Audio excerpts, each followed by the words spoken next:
Meaning भी बता दिया था, ठीक है। अब आगे हमें क्या पढ़ना है आपको, objective of human resource management, ठीक है, कि ह्यूमन रिसोर्स मैनेजमेंट का ऑब्जेक्टिव क्या होता है, ठीक है। चलिए देखते हैं।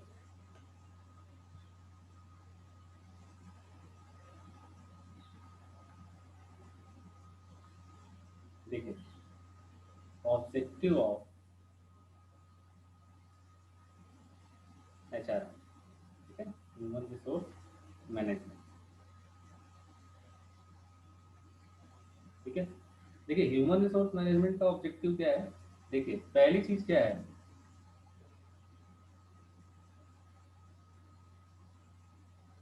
मैक्सिमम इंडिविजुअल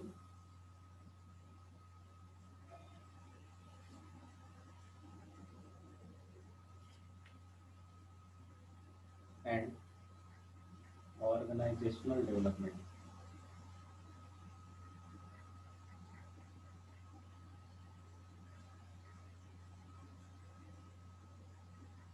ठीक है। मतलब यहाँ पे क्या देखा जाता है, ध्यान रखिए, मतलब maximum individual and organisational development जो पहला पॉइंट है आपका, इसमें ध्यान रखना है कि जो इम्प्लॉय होते हैं किसी भी ऑर्गेनाइजेशन में, जो इम्प्लॉय होते हैं, ठीक है, वही क्या होते हैं, किसी भी ऑर्गेनाइजेशन के क्या होते हैं, बैकबोन होते हैं, रीढ़ की हड्डी। अगर वो काम नहीं करेंगे, अगर वो कोऑर्डिनेशन नहीं करेंगे, वो अपने में कोऑर्डिनेट नहीं करेंगे, कम्युनिकेशन नहीं करेंगे, तो क्या होगा, ऑर्गेनाइजेशन कोई चल नहीं पाएगी। तो इसका ऑब्जेक्टिव क्या होता है, ज़्यादा से ज़्यादा इंडिविजुअल मतलब पर्सन को कलेक्ट करना, ठीक है, फिर उनको ऑर्गेनाइज करके उनका डेवलपमेंट करना, किसका, पीपुल का, जो इम्प्लॉय आपके अंदर काम कर रहे हैं। तो मैक्सिमम इंडिविजुअल का मतलब है कि सबसे ज़्यादा से ज़्यादा लोगों को कलेक्ट करें, फिर उनको क्या करें, ऑर्गेनाइज करें, फिर उससे डेवलपमेंट करें अपने ऑर्गेनाइजेशन, ठीक है। दूसरी चीज़ क्या है, desirable relation, desirable relation between between manager and workers,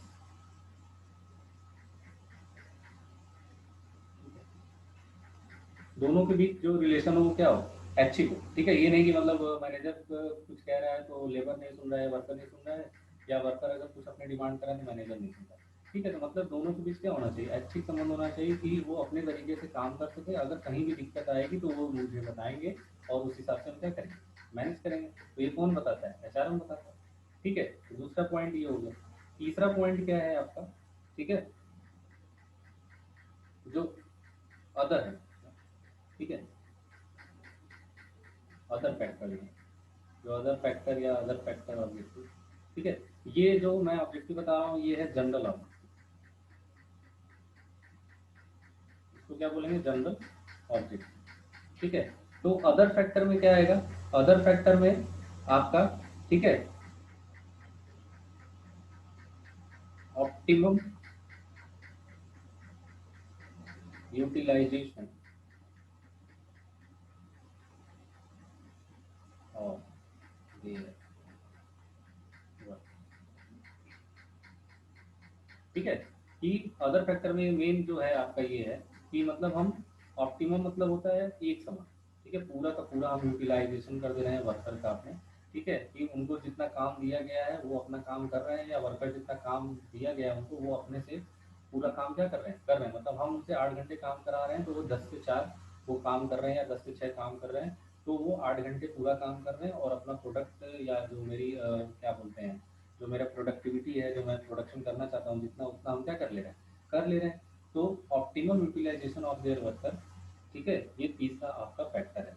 तो जनरल ऑब्जेक्टिव में कौन कौन से फैक्टर हैं, मतलब ये कौन कौन से ऑब्जेक्टिव हैं आपके, मैक्सिमम इंडिविजुअल मतलब ज़्यादा से ज़्यादा इंडिविजुअल को ऐड करना और उनको ऑर्गेनाइजेशनल डेवलपमेंट करना, पहला हो गया।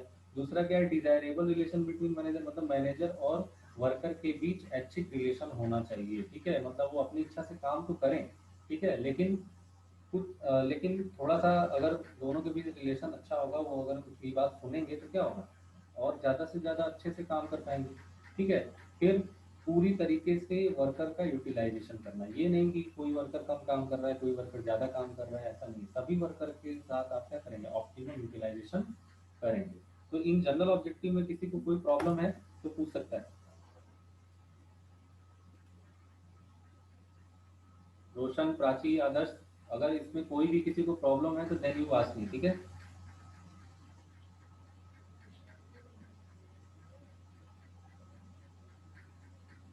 No sir.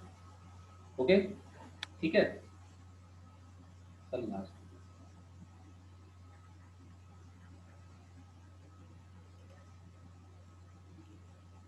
ठीक है, देखिए फिर से मैं बता दे रहा हूँ। ठीक है, पहला जो ऑब्जेक्टिव है वो आपका क्या है? पहला जो ऑब्जेक्टिव है वो है आपका मैक्सिमम इंडिविजुअल एंड ऑर्गेनाइज, मतलब ज़्यादा से ज़्यादा इंडिविजुअल को कलेक्ट करना और उनसे क्या करना, ऑर्गेनाइज करना। ठीक है, उनका डेवलपमेंट करना, ये क्या कहलाता है? जनरल पहला ऑब्जेक्टिव है इसका। दूसरा क्या है? मैनेजर और वर्कर के बीच रिलेशन अच्छा होना चाहिए। अगर मैनेजर और वर्कर के बीच रिलेशन अच्छा नहीं होगा तो प्रोडक्टिविटी नहीं होगी, प्रोडक्टिविटी नहीं होगी तो आप क्या कर पाएंगे? मैनेज नहीं कर पाएंगे किसी भी मैनेजमेंट को। ठीक है, किसी भी मैनेजमेंट को क्या करने के लिए, आपको मैनेज करने के लिए दोनों के बीच रिलेशन क्या होना चाहिए? अच्छा होना चाहिए, कि वो कुछ कहे तो वो उनकी बात सुन रहे हैं कि नहीं कर रहे हैं, वर्कर अपनी प्रॉब्लम अगर मैनेजर को बता रहा है तो सुन रहा है कि नहीं सुन रहा है। ठीक है, तो ये सभी चीज़ें इसमें क्या करना पड़ता है, ध्यान रखना पड़ता है। तीसरी चीज़ क्या है अदर फैक्टर में, मतलब वर्कर का अच्छे से यूटिलाइजेशन कर लें। ठीक है, मतलब उनको पूरा टाइम उनसे ले रहे हैं, काम करा रहे हैं 8 घंटे 6 घंटे जो भी काम करा रहे हैं। ठीक है, वो उनसे क्या करा रहे हैं, पूरी की पूरी तरीके से करा रहे हैं। ठीक है, और अपनी प्रोडक्टिविटी कर रहे हैं, मतलब अपनी प्रोडक्शन कर रहे हैं। तो यही तीन चीज़ें, ये अभी जनरल ऑब्जेक्टिव है। अभी स्पेसिफिक ऑब्जेक्टिव मैं जब बताऊंगा तो देन आपको अच्छे से समझ में आएगा। ठीक है, तो ये नॉर्मल ऑब्जेक्टिव या जनरल ऑब्जेक्टिव इसको बोल सकते हैं। ठीक है, तो आगे देखते हैं अब आपका दूसरा जो है स्पेसिफिक ऑब्जेक्टिव, इसी का है अभी। ठीक है, अभी यही चल रहा है ऑब्जेक्टिव में, स्पेसिफिक ऑब्जेक्टिव। ओके, देखिए स्पेसिफिक ऑब्जेक्टिव में क्या है। देखिए पहला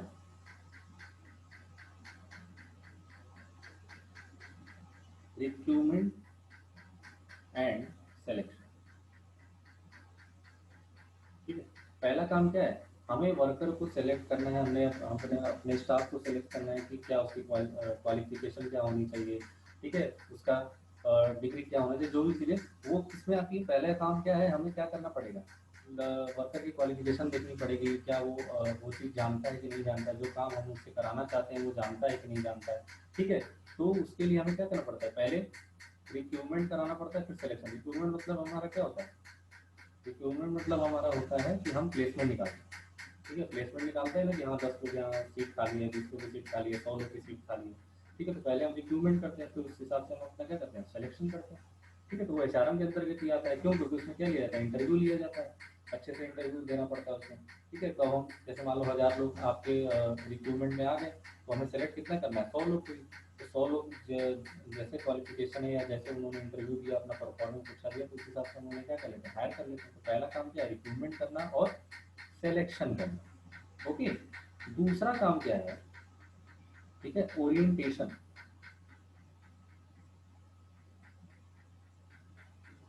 ठीक है, ओरिएंटेशन। ठीक है, ओरिएंटेशन का मतलब क्या है, अब सिलेक्शन तो कर ली। ठीक है, अपने वर्कर का सिलेक्शन कर लिया, अपने स्टाफ का सिलेक्शन कर लिया, तो उनको क्या देना, इन्वायरमेंट देना वर्क का। ठीक है, मतलब वो ऐसा इन्वायरमेंट हम दें और ऐसा उनको हम मशीनरी दें कि वो अपना क्या कर सकें, काम कर सकें। ये नहीं कि ऐसी जगह काम करा रहे हैं जहाँ बहुत गर्मी हो। ठीक है, या ऐसी जगह काम करा रहे हैं जहाँ बहुत ठंडी हो। ठीक है, तो मतलब इसके कहने का मतलब है कि ऐसी उनको एटमॉस्फियर दिया जाए जहाँ पे वर्कर हमारे आसानी से क्या कर सकें, काम कर सकें। ठीक है, अगर ज़्यादा बहुत गर्मी है तो वहाँ अच्छी फैसिलिटी उनको प्रोवाइड करें। ठीक है, एसी प्रोवाइड करें, जो भी है, मतलब हमें उसके बाद ये काम उनको करना पड़ेगा। तो ये हमारा ही काम, ये किसका काम है, ह्यूमन रिसोर्स मैनेजमेंट का। तो ये वो करता है। ठीक है, तीसरी चीज़ क्या है, training and development. Training and development.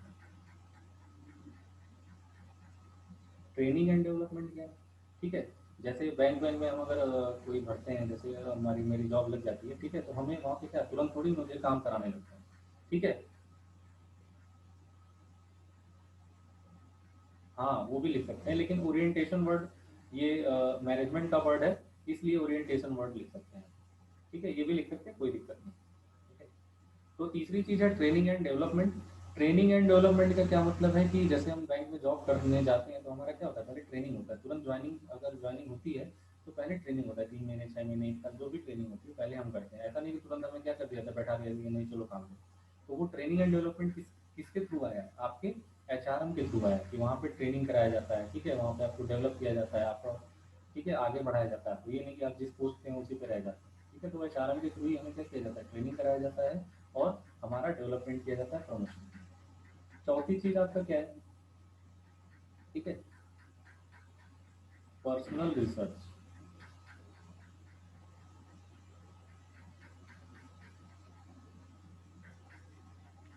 ठीक है, पर्सनल रिसर्च, ठीक है।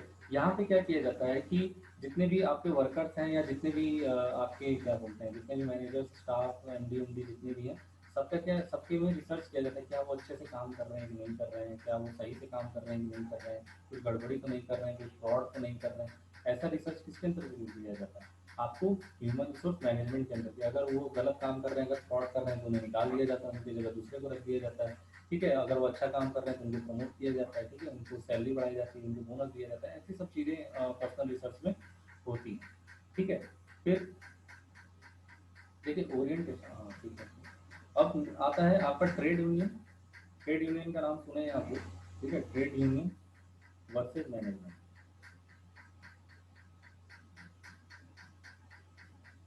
ठीक है, ट्रेड यूनियन अलग होता है, मैनेजमेंट अलग होता है, ठीक है। ये बॉटम लेवल पे होता है, वो मैनेजमेंट क्या है, टॉप लेवल का है, ठीक है। तो उसमें क्या किया जाता है, ट्रेड यूनियन को अगर कोई बात अगर अपने आप रखते हैं, अगर रिलेशन अगर अच्छा है तो वो किसके थ्रू हो पाएगा, ह्यूमन रिसोर्स मैनेजमेंट के थ्रू हो पाएगा, ठीक है। मैंने ऊपर अभी जनरल ऑब्जेक्टिव में बताया था ना कि desirable relation between manager and workers, वही चीज़ यहाँ पे ट्रेड यूनियन कौन होते हैं, इसके अंतर्गत वर्कर आते हैं।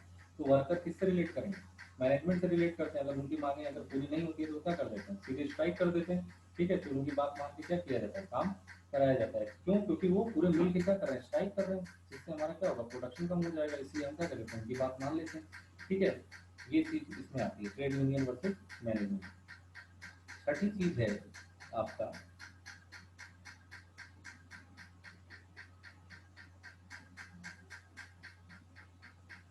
Termination procedure. टर्मिनेशन प्रोसीजर,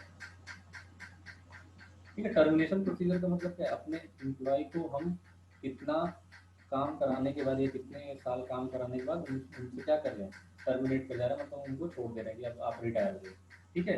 तो हम ये प्रोसीजर किसके थ्रू बनाते हैं, एचआरएम के थ्रू बनाते हैं कि 60 साल बाद रिटायर होना है, ठीक है। आपको 65 साल पे रिटायर होना है, 70 साल पे रिटायर होना है, 55 पे ही रिटायर होना है, ठीक है। तो ये प्रोसीजर किसके अंतर्गत आता है, ह्यूमन रिसोर्स मैनेजमेंट के अंतर्गत ये आता है कि हमें किसी भी स्टाफ का या किसी भी वर्कर की कितनी यूटिलाइजेशन लेनी है या कितने साल तक हम उनका यूटिलाइज कर सकते हैं। जैसे प्राइवेट में है चाहे गवर्नमेंट में है, उसमें क्या होता है, 60 साल होता है, 65 साल होता है, कई जगह 65 साल होता है, ठीक है। अगर ओवर टाइम करते हैं, अगर आप 60 साल से ऊपर पे ज़्यादा करते हैं तो आपको कम पैसा मिलता है। क्यों, क्योंकि आपकी टाइमिंग क्या हो सकती है, खत्म हो चुकी है, 60 साल से ऊपर काम कर रहे हैं, ठीक है। तो ये टर्मिनेशन प्रोसीजर किसके अंतर्गत आता है, आपके एचआरएम के अंतर्गत आता है, और ये स्पेसिफिक ऑब्जेक्टिव होता है, ठीक है। तो मैंने स्पेसिफिक ऑब्जेक्टिव में क्या क्या बताया आपको, रिक्रूटमेंट एंड सिलेक्शन, मतलब हम यहाँ पे क्या करते हैं, आपको वैकेंसी यहाँ पे लाते हैं और फिर स्टाफ का क्या करते हैं, सिलेक्शन करते हैं। दूसरा ओरिएंटेशन, मतलब उनको ऐसा एटमोसफियर प्रोवाइड कराते हैं जिससे वो अपना आसानी से क्या कर सकें, काम कर सकें। तीसरी चीज़ ट्रेनिंग एंड डेवलपमेंट करते हैं, मतलब किसी भी स्टाफ या वर्कर को ट्रेनिंग देते हैं कि वो अच्छे से क्या कर सकें, काम कर सकें और प्रोडक्टिविटी कर सकें अपने फॉर्म या ऑर्गेनाइजेशन में। चौथी चीज़ है पर्सनल रिसर्च। पर्सनल रिसर्च क्या करते हैं हम, मतलब सभी के जितने भी लोग इसमें काम करते हैं हमारे कंपनी में, उनसे क्या करते हैं, रिसर्च करते हैं, उनको आइडेंटिफाई करते हैं ये सही काम कर रहे हैं कि नहीं कर रहे हैं, कोई फ्रॉड तो नहीं कर रहे हैं, ठीक है। तो ये सभी काम इसके अंतर्गत होता है। और ट्रेड यूनियन वर्सेज मैनेजमेंट का क्या मतलब है कि ट्रेड यूनियन क्या करता है, वो वर्कर का एक यूनियन होता है। अगर वो कोई चीज़ अगर अपनी मांग रखते हैं तो मैनेजमेंट को क्या करना पड़ता है, पूरा करना पड़ता है, ठीक है। क्यों, क्योंकि वो सही बात होती है ये भी, ठीक है। अगर स्ट्राइक कर दिए तो हमारा क्या होगा, मैनेजमेंट चलेगा ही नहीं। तो इसीलिए इनके बीच क्या हो जाता है, मैनेजर्स और वर्कर के बीच गहर संबंध होता है, ठीक है। मतलब वो अच्छे से अपना क्या करते हैं, रिलेशन अपने बीच रखते हैं। लास्ट है आपका टर्मिनेशन, मतलब हमें कब एम्प्लॉय को टर्मिनेट करना है, मतलब उनको कब क्या करना है, रिटायरमेंट कराना, उनकी रिटायरमेंट कैसे प्रोसीजर करना है, ये किसके अंतर्गत होता है, आपके एचआरएम के अंतर्गत होता है, आपके स्पेसिफिक ऑब्जेक्टिव के अंतर्गत होता है, ठीक है। तो इसमें 6 पॉइंट में किसी को कोई प्रॉब्लम है then you tell me, okay.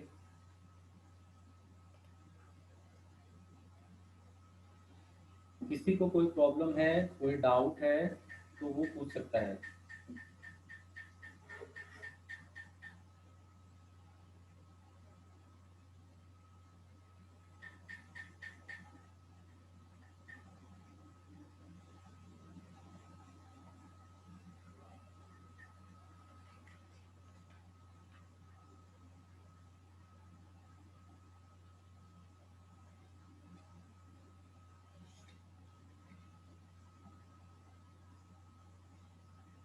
No doubt.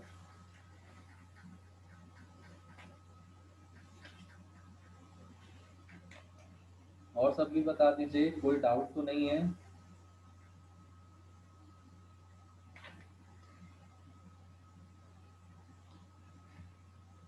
Prachi,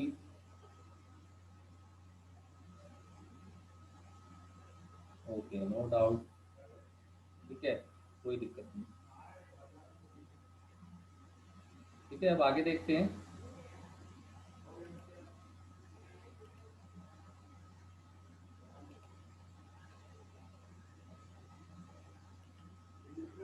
ठीक है, अब आगे देखिए।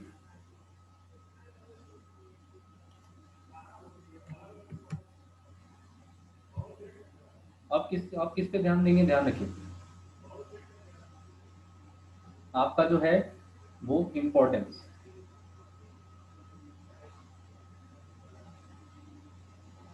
Importance of HR. ठीक है, कल आपको फंक्शन में पढ़ाऊंगा अच्छे से।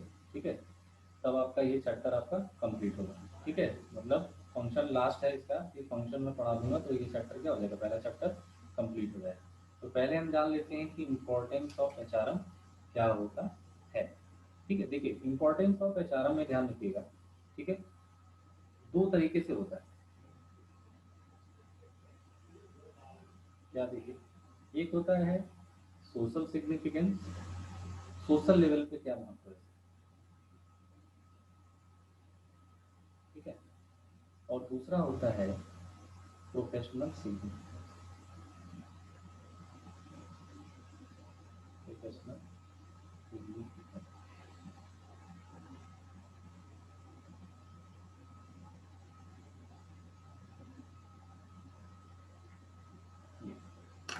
ठीक है, दो चीजें इसमें ध्यान रखनी। एक क्या आपका सोशल सिग्निफिकेंस, और दूसरा क्या आपका प्रोफेशनल सिग्निफिकेंस। ठीक है, तो देखिए दोनों में क्या क्या होता है, पॉइंट है दोनों में, दो दो तीन तीन पॉइंट है। ओके, तो क्या क्या पॉइंट इसमें मेजर करना होता है। ठीक है, सोशल सिग्निफिकेंस क्या, गिविंग जॉब। ठीक है, giving job on their qualification, qualification and capability.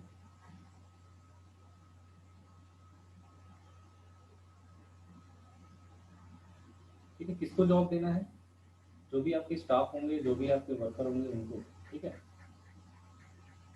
ठीक समझ में आ रहा है। ठीक, हम जॉब किसको देंगे, इसके सोशल सिग्निफिकेंस के अंतर्गत क्या आता है, आपको हमें जॉब देना होता है किसको, किसी भी स्टाफ या किसी भी वर्कर को। अगर हमारी रिक्रूटमेंट है, अगर हमें किसी को चाहिए, हमें कोई वर्कर चाहिए, तो हम उसकी क्वालिफिकेशन और कैपेबिलिटी के आधार पर क्या कर लेते हैं, जॉब देते हैं। ठीक है, वो इसका इम्पोर्टेंस है। ठीक है, दूसरी चीज। ठीक है,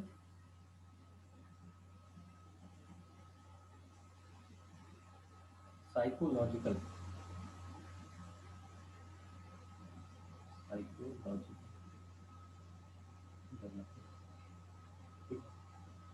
इनका काम क्या है, साइकोलॉजिकल डेवलपमेंट ऑफ एम्प्लॉय। ठीक है, साइकोलॉजिकल डेवलपमेंट क्या है, मतलब अगर जॉब दे दिए तो ये नहीं कि उनसे ज़्यादा से ज़्यादा काम ही करा रहे हैं, ऐसा नहीं। ठीक है, इनका काम क्या है कि जितना टाइम उनको दिया गया है उतना ही उनको टाइम से क्या कराएंगे, काम कराएंगे, प्रॉपर यूटिलाइजेशन करते हैं। ठीक है, ये नहीं कि उनको मेंटली प्रेशर करके ज़्यादा से ज़्यादा ओवर टाइम करा के उनसे काम कराया जाता है, ऐसा कुछ नहीं। अगर वो ओवर टाइम करना चाहते हैं तो देन कर सकते हैं, लेकिन अगर वो नहीं करना चाहते हैं कि प्रॉपर यूटिलाइजेशन, मेरा 8 घंटे ही काम है, 6 घंटे ही काम है, तो उससे ज़्यादा हम करा नहीं सकते हैं। ठीक है, तो ये किसके अंतर्गत होता है, ह्यूमन रिसोर्स मैनेजमेंट के अंदर। ये इसका महत्व है कि हम यहाँ साइकोलॉजिकल डेवलपमेंट करते हैं, किसी पे मेंटली प्रेशर नहीं डालते हैं। ठीक है, तीसरी चीज, eliminate all kind of improper human resource.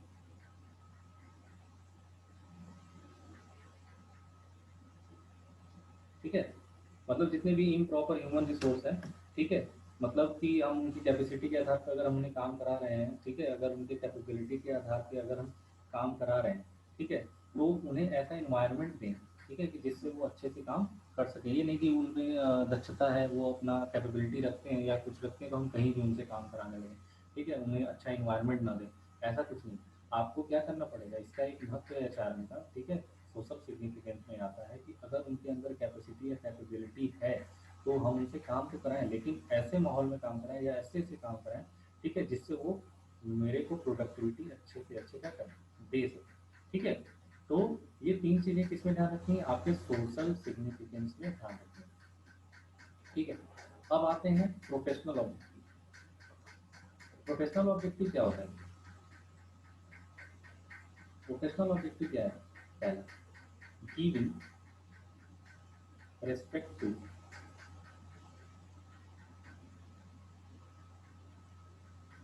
Honour employ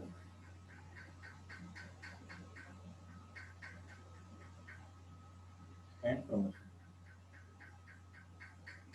ठीक है। इसका मतलब क्या है कि एम्प्लॉय को मतलब रेस्पेक्ट भी दे, जो अच्छा एम्प्लॉय है, ठीक है, मतलब उसके काम को क्या करें और सराहना करें, ये नहीं कि हाँ आज तुमने अच्छा काम किया, प्रोजेक्ट बना दिया, बहुत अच्छा किया, ठीक है, सराहना भी करें। और उनको क्या करें, समय समय पे प्रमोशन भी देते हैं। ये पर्सनल प्रोफेशनल सिग्निफिकेंस में आता है, ठीक है, कि मतलब हम किसी भी जो अगर एम्प्लॉय अच्छा काम करता है तो उसको हम क्या करें, अच्छा से अच्छा उनका क्या करें, बढ़ावा करें, उनको ऑनर दें और उनका क्या करें, प्रमोशन करें, ठीक है। तो इससे क्या होगा, आपका अच्छा ही होगा, प्रोडक्टिविटी बढ़ेगी। तो ये अचानक क्या है, सिग्निफिकेंस है या महत्व है जिसको हम बोलते हैं। दूसरी चीज ध्यान रखना है, दूसरी चीज क्या है, correcting error and fraud.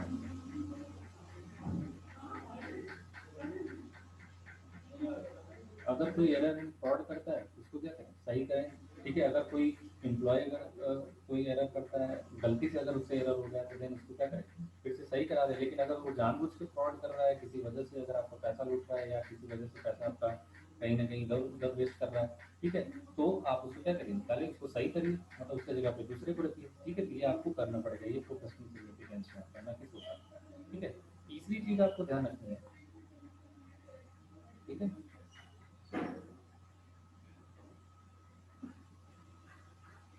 Providing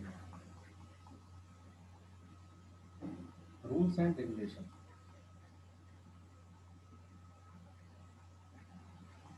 ठीक है। मतलब रूल्स एंड रेगुलेशन भी क्या करें, एम्प्लॉयज और वर्कर्स को बताएं कि हमारे यहाँ रूल्स एंड रेगुलेशन ये है, इसी अप्रोच को आपको क्या करना है, फॉलो करना है। या अगर आप रूल्स एंड रेगुलेशन नहीं रखते हैं तो वो क्या हो जाते हैं, मतलब कोई काम अपने अपने मन से अगर वो करने लगेंगे तो आप क्या करेंगे, घबरा जाएंगे या अपना काम करा नहीं पाएंगे। तो हमें क्या करना पड़ता है, उनको प्रोवाइड रूल्स एंड रेगुलेशन, उसी हिसाब से उनको क्या करना पड़ता है, चलाना पड़ता है, ठीक है। तो ये चीज़ आपको ध्यान रखना है, ठीक है। एक चीज़ और आता है, ठीक है, ये तो पहला हो गया सोशल सिग्निफिकेंस, ठीक है, दूसरा हो गया प्रोफेशनल सिग्निफिकेंस। एक और आता है, एक और चीज़ इसमें ध्यान रखिएगा, मैं इसको हटा रहा हूँ, ठीक है। इसमें किसी को कोई प्रॉब्लम है?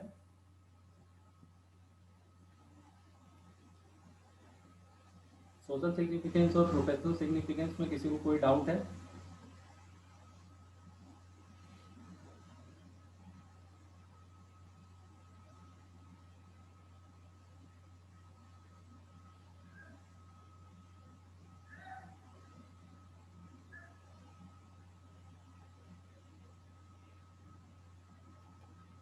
आदर्श, प्राची, रोशन, बताइए, किसी को कोई डाउट है इसमें? नहीं है कोई डाउट, ठीक है। देखिए अब मैं आगे एक और इसमें जो सिग्निफिकेंस है मैं वो बता रहा हूँ, ठीक है, ठीक है। एक और सिग्निफिकेंस क्या है, देखिए, ये तो सोशल हो गया और प्रोफेशनल के लिए हो गया। अगर significance of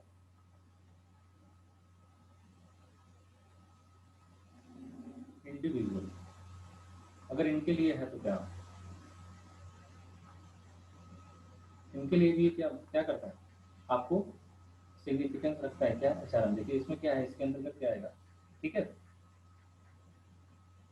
creating positive attitude, ठीक है। अगर आप अकेले काम करते हैं, क्रिएटिंग पॉजिटिव एटीट्यूड, ठीक है। तो ये एचआरएम अगर आप करते हैं, अगर मैनेजमेंट अगर एचआरएम के थ्रू करते हैं, ठीक है, तो क्या होगा, आपको पॉजिटिव एटीट्यूड ये क्या करता है, प्रोवाइड करता है, ठीक है, कि आप मोटिवेशन इसमें देता है ना, ठीक है, कि मोटिवेशन आप अपने एम्प्लॉय का अच्छे से अच्छे करिए, ठीक है, आप अपने क्या करिए, मतलब उनको ज़्यादा से ज़्यादा मोटिवेट करिए कि वो अपना क्या कर पाएँ, काम कर पाएँ। तो ये क्या करता है, पॉजिटिव एटीट्यूड देता है, क्रिएट करता है, ठीक है, कि मतलब आप अपने वर्कर से अच्छे से अच्छा क्या कराएँ, काम करा पाएँ। दूसरी चीज़ आपको ध्यान रखना है, ठीक है, सिक्योरिटी, सिक्योरिटी आपको देता है, ठीक है। सिक्योरिटी का मतलब क्या है कि अपने एम्प्लॉयज़ की क्या करें, सिक्योरिटी भी रखें, ठीक है, कि उनकी नीड को, ठीक है, उनकी नीड को मतलब आप जाने की वो नीड वो और क्या चाहते हैं, ठीक है, हम जितना उनसे काम करा रहे हैं क्या उनकी क्या आवश्यकता है, उन्हें वो फैसिलिटी प्रोवाइड करते हैं, ठीक है। ये नहीं कि मतलब केवल काम कराए जा रहे हैं, मतलब और कोई प्रोवाइडेशन नहीं दे रहे हैं, ना बोनस दे रहे हैं, ठीक है, या ना कोई लंच लंच के लिए फैसिलिटी दे रहे हैं, ना कैंटीन दे रहे हैं, ये सभी चीज़ें इसके अंतर्गत आती है, ये इंडिविजुअल के अंतर्गत आती है। तीसरी चीज़ क्या है आपको ध्यान रखना है, ठीक है, नोविंग इंडिविजुअल कैपेसिटीज, कैपेसिटी, ठीक है, सभी इंडिविजुअल की कैपेसिटी आपको क्या करना पड़ेगा, इसमें देखना पड़ेगा कि अगर आप यहाँ 50 वर्कर काम कर रहे हैं या 50 स्टाफ काम कर रहे हैं, तो सबकी कैपेबिलिटी या कैपेसिटी कितनी है, वो इस हिसाब से अपना काम कर रहे हैं कि नहीं कर रहे हैं, या मैंने जिस हिसाब से इनको रखा है अपने क्वालिफिकेशन के हिसाब से, ठीक है, तो क्या वो अपने तरीके से काम कर रहे हैं कि नहीं। जैसे प्राइवेट कंपनी में क्या होता है कि अगर आप अच्छे से काम नहीं करते हैं तो आपको क्या कर दिया जाता है, तुरंत हटा दिया जाता है कि आप अच्छे से काम नहीं कर रहे हैं तो आपको मैं क्या कर रहा हूँ, निकाल दे रहा हूँ। आपकी जगह अगर कोई दूसरा आता है, अगर वो अच्छे से काम करेगा तो वो आपकी जगह रख लेगा, ठीक है। तो ऐसा क्यों होता है कि आपने अच्छे से काम नहीं किया, या मैंने रिसर्च किया हर इंडिविजुअल की मैंने कैपेसिटी या देखी कि ये अच्छे से काम तो नहीं कर रहा है, इसको क्या कर देते हैं, हटा देते हैं। क्यों? क्योंकि इससे हमारी कंपनी को प्रॉफिट नहीं हो रहा है, इससे कंपनी में हमारे लॉस हो रहा है। तो हम हर इंडिविजुअल की कैपेसिटी इसमें क्या करते हैं, देखते हैं, किसके थ्रू, एचआरएम के थ्रू। तो ये क्या है, एचआरएम का एक महत्व है कि हम इसमें इंडिविजुअल की कैपेसिटी या कैपेबिलिटी को देख सकते हैं, जिससे हम क्या कर सकें, उनको अच्छे से काम करा सकें उनकी कैपेसिटी के अनुसार। अगर वो नहीं करते हैं तो देन वी विल मतलब उन्हें छुड़वा देंगे वो जॉब, ठीक है, वो हटा देंगे, ठीक है। तो ये क्या सिग्निफिकेंस ऑफ इंडिविजुअल इंटरप्राइजेस, ठीक है।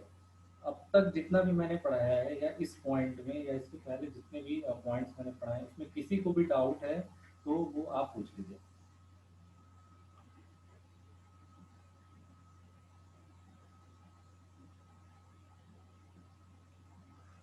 किसी को कोई डाउट नहीं है?